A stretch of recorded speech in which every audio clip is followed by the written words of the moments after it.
afternoon, everybody, and welcome to this AI for Good conference. It is a real pleasure to see so many of you here today, and I also have the pleasure to welcome our speakers, Damien Gromnier, CEO of Startup Inside and founder of AI for Good, Mark Israel, CEO of Artis Limited, Sandroy Sichel, manager from the EDB, Avinash Nitu, senior advisor of the minister, Professor Gopal Ramcharan, Professor of AI at the University of Southampton, and Nicolas Briand, who will join us shortly. I won't take more of your time because we have much more interesting people coming after me. So without any further delay, I'll leave the floor to Damien for his presentation. Thank you. Thank you very much, Joanne. Well, just before we have some slides. I'm extremely happy to be here with you in Mauritius. I'm Damien Gromnier, I come from France, and actually 2 days ago I was with the French President Emmanuel Macron at the Palais de l'Élysée, where in France they announced a new fund of 5 billion euros for startups. Startups was the subject of this morning, and was discussing about the ecosystem of startups. And the thing is that when they announced that in France, one of the main topics was impact, positive impact, ethics, and so on. And that's why today I'm here to talk about artificial intelligence applied for positive impact and considering the ethical issues and solutions. So, well, 2 years ago, I co-founded the AI for Good Foundation with a famous French mathematician called Cédric Villani. And we created the AI for Good Foundation to allow the artificial intelligence actors, when I say that, I mean startups, research labs, large companies, like Microsoft or Google, but also regulators, positive impact projects. So it means to put the AI tools, the artificial intelligence, at the service of NGOs and to help positive impact projects to come true. Well, of course, when we do that, we think of the 17 Sustainable Development Goals announced by the United Nations, and where you can find all the different positive impact projects that we can do. Of course, a lot in sustainable development for environment, for food, and so on. And we have 3 main topics where we focus on. It's health, education, and environment. And just after that, I will give you examples, concrete examples, of what we can do with AI when we work on healthcare, for the environment. Dans cette salle, nous sommes 500 à l'Assemblée nationale. Ce soir, nous provoquons une étincelle. Ce soir, nous bâtissons des ponts entre les acteurs de l'écosystème de l'IA et les ONG. En la déchargeant de tâches qui sont difficiles.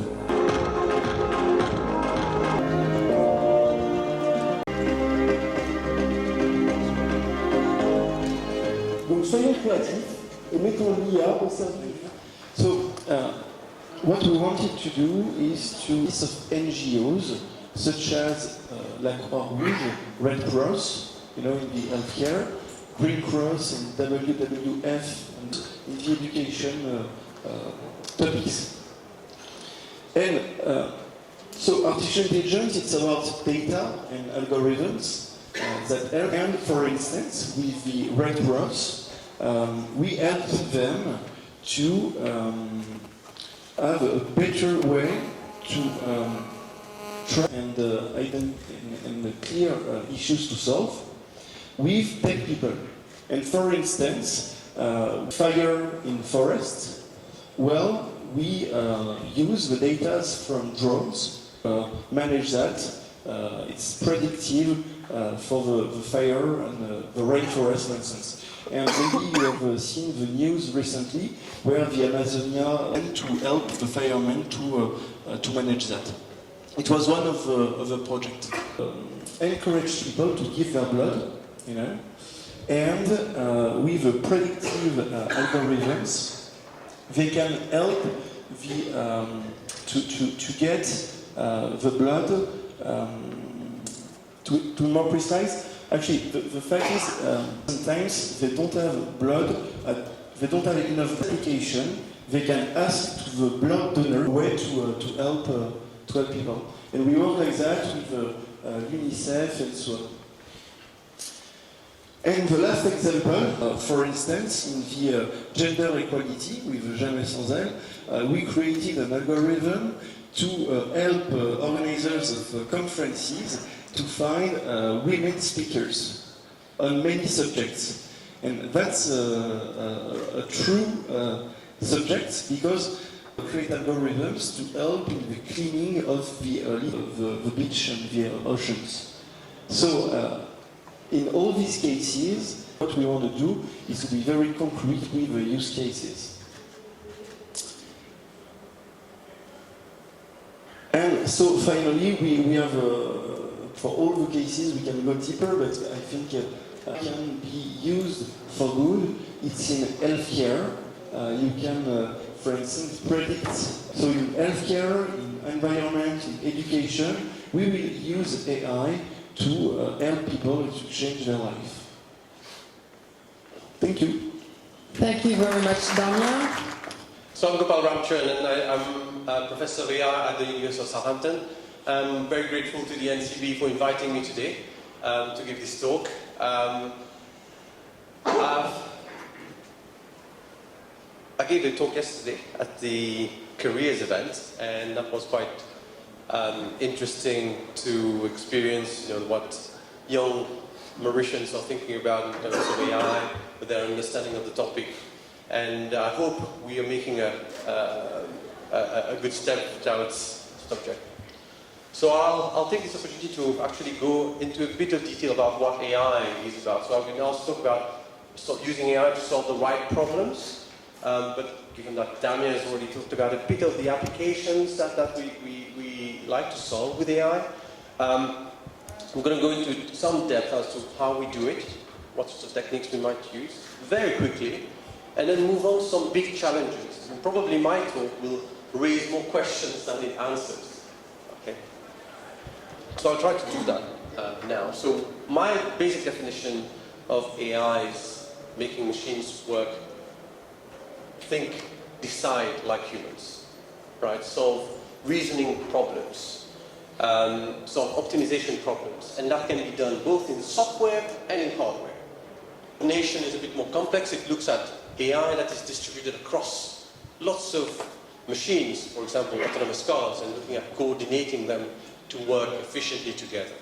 Some algorithm design, some use of data, and some mathematical techniques, some optimization techniques.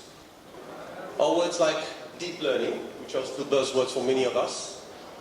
So deep learning, for example, tries to mimic the functioning of a brain in a computer. Now, the brain is an analog machine, right? It's not, there are lots of electrical pulses flowing in our brains on these neural networks, but it's not in bits and bytes. So it tries to mimic that with bits and bytes, flowing in software objects on a computer, and tries to do that at scale. That's what deep learning tries to do, and takes in large amount of data.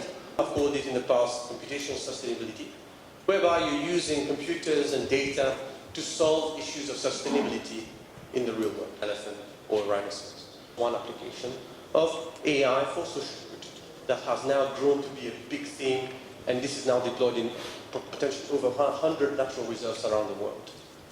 This is real-world deployment of AI to address the new challenges or new applications that we will develop. For example, autonomous cars will need AI engineers to solve some of their problems.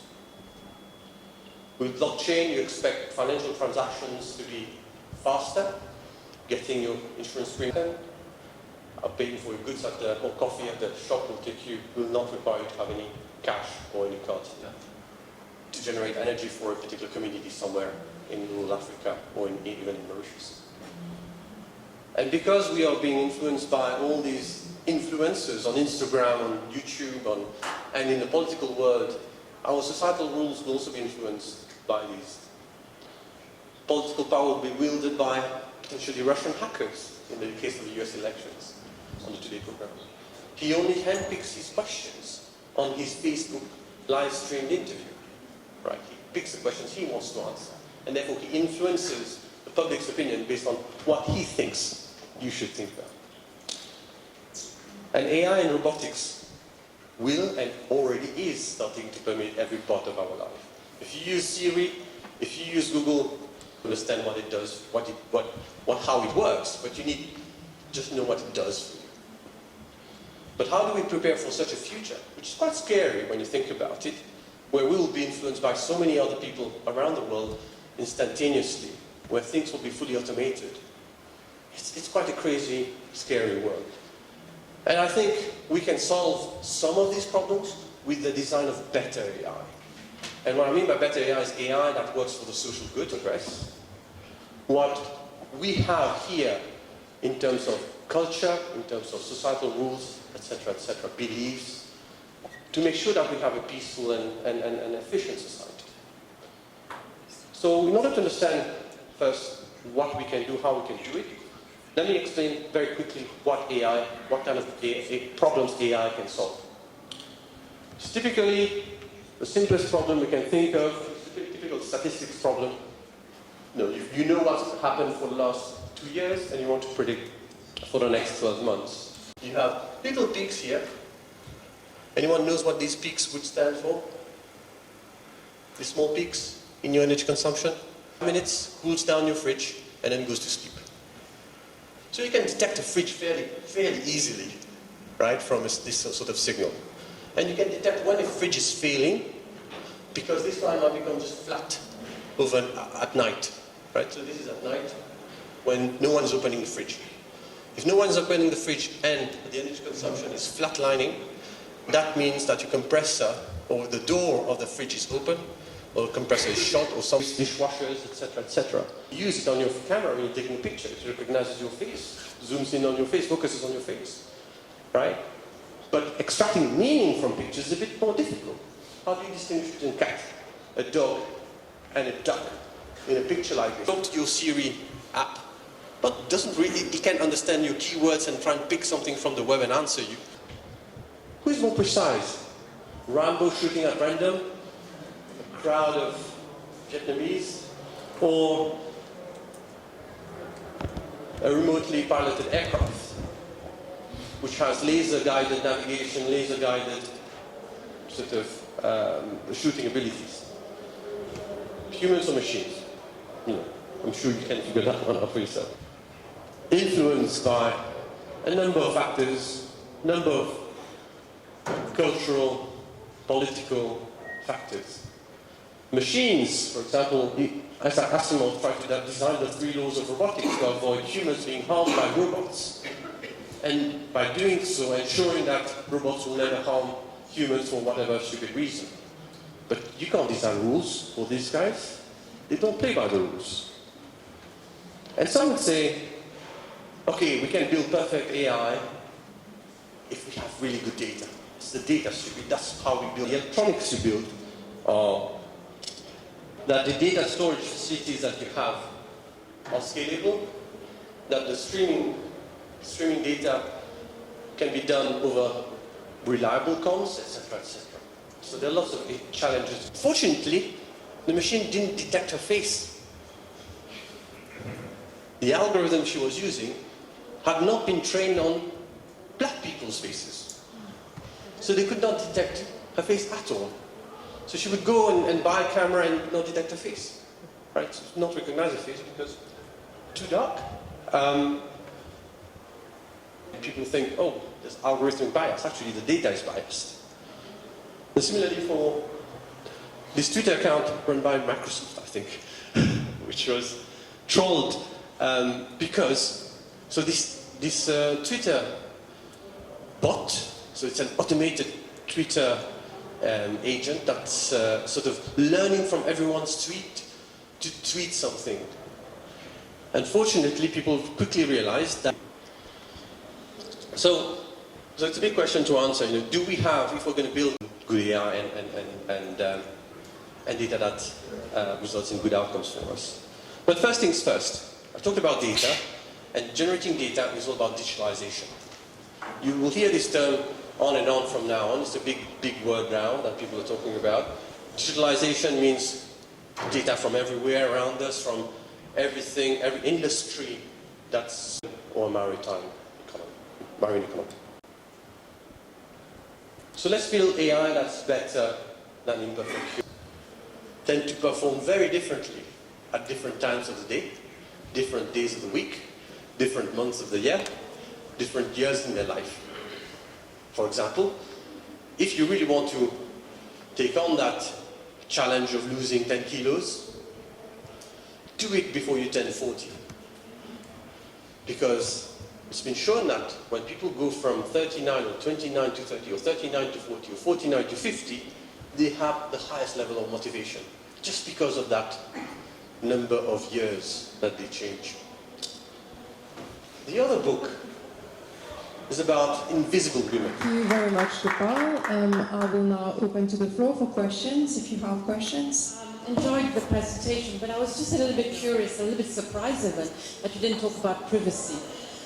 When you talk about AI for good, and when you're talking about, and your discussion was rather, I mean, interesting, but rather linear, because there are always consequences. And I was thinking about privacy, and when you were talking about face recognition, we know that face recognition is being used by oppressive governments to actually recognize protesters and actually jail them.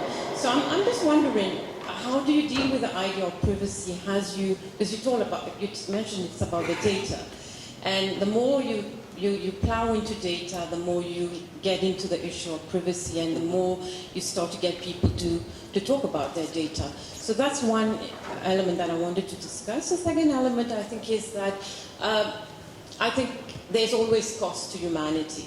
And you were talking about replacing the imperfect human, which is a great idea, but there will never be the replacement for the human, because the current discussion around AI is that AI is something that the human is not, and humans are something that the AI is not. So the replacement theory for me is a little bit problematic, because then you have totally artificial, totally controlled, totally sort of anticipated types of societies. So I'm just wondering about the costs, and how do you deal with that cost? So on the issue of privacy, I was talking about issues that we can address with AI rather than, and the challenge around building the good AI. In terms of the ethics of data collection, yes, I should probably have mentioned it. We should worry about how we're collecting the data, who we're collecting the data with. But there's a cost to that. In smart city application that could take camera pictures of everyone around the country, I've heard that one here, I think, and could figure out where the criminals are in real time, right? And someone in the room raised their hand and said, "Don't you worry about people's privacy?" And he started laughing. I said, "We don't have that problem in China." Fine, that's their culture, that's their country. They can decide to do whatever they want. And then, a few years later, I was talking to researchers from America, from the US, and they're saying they're all moving to China. I said, "Why are you moving to China? It's one of the most oppressive regimes." And they said, "No, because they have an amazing data set there for facial recognition. That's where my research will grow." Right? So they all move to China to do the best research they can, because no problems with acquiring personal data. And there's a trade-off here. If you restrict access to personal data, you can't build the AI, and that's an issue, for example, in the healthcare domain. You need really personal data. But if you let people do that, you're likely to exploit this to develop applications that will not be good for individuals, right? So yeah, there's a trade-off there. And there are mechanisms we're building to solve that problem. For example, we're talking about data trusts in the UK, which will allow people to pool data into a trusted system and have permissions to access the data for very specific applications. And users will always have control over who does what with the data and how it's being used. In the imperfect human, what I was trying to get at was not so much that we are human beings that walk and talk, and replace that human being that walks and talks with some robot. It's not really about that. For example, I talked about robotic process automation. So you have a human who looks at a piece of paper, transcribes that, digitizes that, does something with it, and generates an insurance claim or insurance premium, right? That's the sort of thing that can be biased. For example, recruitment of staff at Amazon was heavily biased because they used AI that was trained on human. Now, which are soft robots, right? Imagine that they can show expression on their face.